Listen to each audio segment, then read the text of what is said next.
कहानी का शीर्षक है इंसानियत कहाँ गई। निम्मो का पति शहर में मजदूरी करता था। उनकी शादी के 5 साल बाद भगवान ने उनकी गोद भरी थी। जब उनका बेटा हुआ तो बिल्कुल ठीक ठाक लगता था, लेकिन करीब 1.5 साल की उम्र आते आते वह धीरे धीरे बीमार रहने लगा था। जब उन्होंने डॉक्टर को दिखाया तो पता चला बच्चे के हार्ट में प्रॉब्लम है। वह बहुत गरीब थे। उनको तो सदमा ही लग गया कि बच्चे का इलाज कैसे होगा, लेकिन उन्होंने हिम्मत नहीं हारी। अब उसका पति वहां पर डबल मजदूरी करता था ताकि अपने बच्चे का इलाज करा सके, और वह जो भी पैसे भेजता था उसमें ज्यादातर पैसे बच्चे के इलाज में ही खर्च हो जाते थे। उसके बावजूद भी बच्चे को कोई आराम नहीं आ रहा था, बल्कि बच्चे की तबीयत बहुत ज्यादा ही बिगड़ रही थी। वह बहुत कमजोर हो गया था और उसका शरीर बिल्कुल बेजान सा हो गया था। डॉक्टर ने कहा कि इसका इलाज यहाँ छोटे से गांव में होना मुश्किल है, इसको तुम शहर ले जाओ। मैं कुछ दवाइयाँ दूंगा, इसको प्रॉपर देती रहना और ध्यान रखना, इसको बहुत अच्छे से ले जाना। यह सफर करने की हालत में नहीं है, सफर इसके लिए बिल्कुल ठीक नहीं है। अगर रास्ते में बुखार चढ़ने लगे तो यह मैं एक दवाई दे रहा हूँ, इसको दे देना, और याद रखना यह दवाई इसको खाली पेट बिल्कुल नहीं देनी। खाली पेट देना इसके लिए खतरनाक हो सकता है। कुछ नहीं तो 1 या 2 बिस्किट्स जरूर खिलाना, क्योंकि यह डोज बहुत हैवी है। यह दवाई बहुत भारी है, समझी? डॉक्टर साहब ने निम्मो को हिंदी में भी समझाया। तब निम्मो ने अपने पति से बात की तो उसके पति ने कहा, ठीक है, तुम आ जाओ, हम इसका इलाज यहीं करवाएंगे। उसने तत्काल की टिकट ली और ट्रेन में बैठ गई। उसके गांव से शहर तक पहुंचने में उसको करीब 24 घंटे लगने थे, और जिसमें 12 घंटे बीत चुके थे। रात हो गई थी, रात के करीब 12 बज रहे थे, और उसने देखा कि बच्चे को हल्का हल्का बुखार होने लगा था। उसने सोचा ठीक हो जाएगा।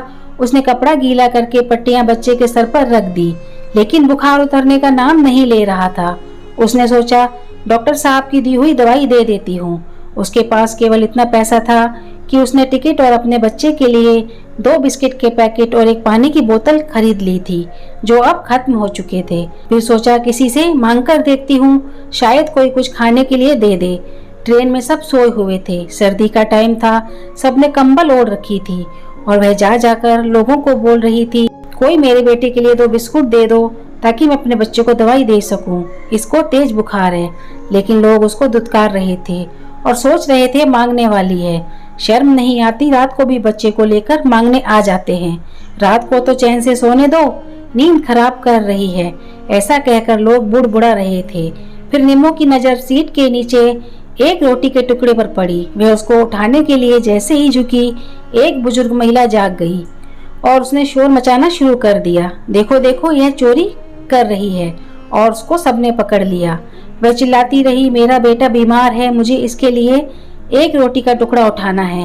लेकिन कोई उसकी बात नहीं सुन रहा था। तभी टीटी को बुलाया गया और कहा कि इसे ले जाओ, पुलिस के हवाले करो। निम्मो टीटी के आगे भी रोती रही, मेरे बच्चे को बुखार है और इसके लिए कुछ खाने को दे दो ताकि मैं इसको दवाई दे सकूं। लेकिन उसने भी उसकी बात नहीं सुनी। टीटी की आंखें नींद में थीं और उसने उसको धमकाकर छोड़ दिया, आगे से ऐसा किया तो पुलिस में दे दूंगा। निम्मो रोने लगी और कहने लगी, हे ईश्वर, कैसी दुविधा है, मेरा बच्चा आज जिंदगी और मौत के बीच में है, मैं क्या करूं। और फिर उसने खाली पेट ही अपने बच्चे को दवाई दे दी और ईश्वर से प्रार्थना करने लगी, हे ईश्वर, मेरे बेटे की रक्षा करना। तभी उसने देखा थोड़ी देर बाद बेटे के शरीर में हलचल कम होने लगी और उसने देखा कि उसका बेटा मर चुका था और वह अपनी सुध बुध खो बैठी। उसे समझ नहीं आ रहा था कि वह क्या करे। वह सोच रही थी अपने पति को क्या मुंह दिखाएगी, और उसने अपने बेटे के ऊपर एक कपड़ा डाल दिया। फिर सोचा, अब मेरी जिंदगी का क्या फायदा, मुझे भी मर जाना चाहिए। मैं कैसी निकम्मी माँ हूँ, अपने बच्चे की जान नहीं बचा पाई, और ट्रेन से कूदने लगी। कूदने के लिए आगे के डिब्बे में चली गई। उसने सोचा बच्चे को देखूंगी तो मर नहीं पाऊंगी, और वह कूदने लगी। तभी पीछे से किसी ने उसे खींचा और कहा, पागल हो गई हो क्या, क्यों मरना चाहती हो? पता नहीं आजकल के लोगों को क्या हो गया है। वहाँ एक बच्चे के ऊपर लाश की तरह कपड़ा डालकर पता नहीं कौन सी निर्दयी माँ उसे छोड़कर गई है, और तुम यहाँ पर मर रही हो। वह बच्चा कब से रोए जा रहा है। कौन सा बच्चा दीदी, आप किस बच्चे की बात कर रही हो? अरे वहाँ दूसरे डब्बे में एक बच्चा ऐसे ही पड़ा हुआ था, किसी ने उस पर कपड़ा डाल रखा था। मैंने कपड़ा हटाया, देखा तो बच्चा उठ बैठा और रोने लगा। मुझे लगा भूखा है शायद। मैंने उसको बिस्किट्स खिलाए और एक फ्रूटी दी है। क्या कहा दीदी, मेरा बच्चा जिंदा है। और वह अपने बच्चे के पास दौड़ी और उसने रोते हुए अपने बच्चे को सीने से लगा लिया और उस औरत के आगे हाथ जोड़कर कहा, आपका बहुत बहुत धन्यवाद दीदी, आपने मेरे बच्चे की जान बचा ली। तो वह औरत सोच रही थी कि एक बिस्किट के पैकेट से बच्चे की जान कैसे बच गई। तब निम्मो ने उस औरत को वह सारी बात सुनाई जो रात को उसके साथ हुआ। सुबह के 6 बज गए थे, सारे यात्री भी उठने लगे थे। फिर उस औरत ने सबको फटकार लगाई, अगर आप सब लोगों की नींद पूरी हो गई है तो कृपा करके मेरी तरफ ध्यान देंगे। ये वही औरत है जिसे रात को सिर्फ 2 बिस्किट्स की जरूरत थी ताकि वह अपने बच्चे को दवाई दे सके, और तुम सब इसको दुत्कारते रहे कि मांगने वाली है। अरे अगर मांगने वाली भी है तो देखो तो सही कि इतनी रात को अगर तुमसे कोई 2 बिस्किट ही क्यों मांग रहा है। अगर आज रात में इसके बच्चे को कुछ नहीं खिलाती तो यह मर सकता था। कितनी शर्म की बात है, इंसानियत मर चुकी है हमारे समाज में। आज 2 बिस्किट्स की कीमत एक बच्चे की जान से बढ़कर हो गई है और शर्म आ रही है मुझे कि हम ऐसे समाज में रहते हैं। एक मजबूर गरीब माँ तुम सबके आगे भीख मांगती रही कि मेरे बच्चे को कुछ खाने को दे दो, लेकिन तुम सबको अपनी नींद इतनी प्यारी थी कि एक बार भी उठकर नहीं देखा कि यह सच बोल रही है या झूठ। एक बार उसके बच्चे को छूकर तो देखते, तो फैसला करते यह सच बोल रही थी या झूठ।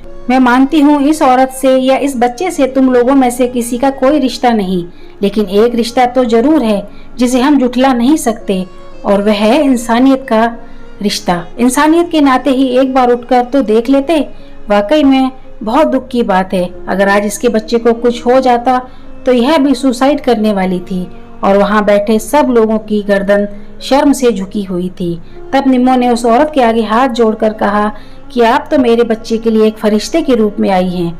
अगर आज आप नहीं होती तो मेरा बच्चा शायद जिंदा नहीं होता, और मैं आपका यह एहसान कभी नहीं भूलूंगी।